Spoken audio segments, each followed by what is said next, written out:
Well, it is International Day Against Homophobia today. Homophobia is the negative attitude towards anyone whose appearance and behavior does not fit feminine masculine stereotypes. New study released today says homophobia continues to raise its head in many countries in Asia and the Pacific.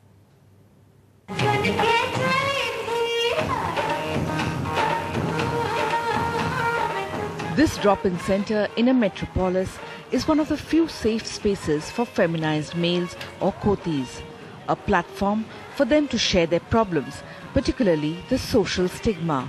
मेरे पापा को TB थी, मैं अस्पतालों में लेके घूम रही थी, किसी डॉक्टर ने मेरे पापा को नहीं देखा था, तो कुछ टाइम बाद मेरे पापा की डेथ हो गई थी.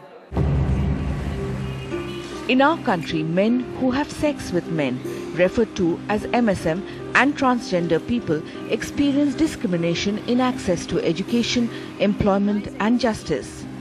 Many turn to sex work, making them vulnerable to HIV.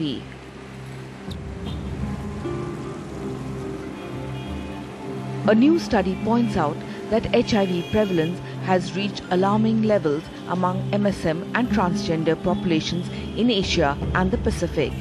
In Mumbai, for instance, there was an HIV prevalence of 17% among MSM, which means nearly 1 in 5 was positive.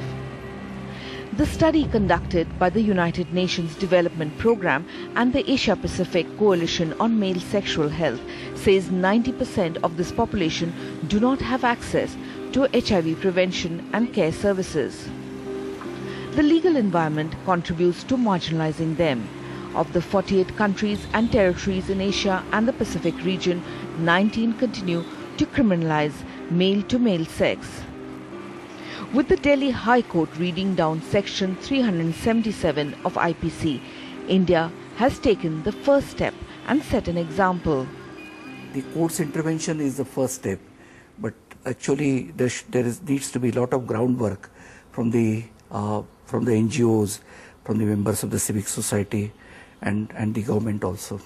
The majority of us treat them as deviants or different, and therefore this block is in our minds, and so unless that is removed, they will not be treated as full-fledged citizens of this country. The study recommends that laws criminalizing sex between adult males be repealed, that the police are educated on issues of sexuality and human rights, and that governments introduce supportive laws that recognize transgender status. Shutapa Dev for NDTV. Tuba.com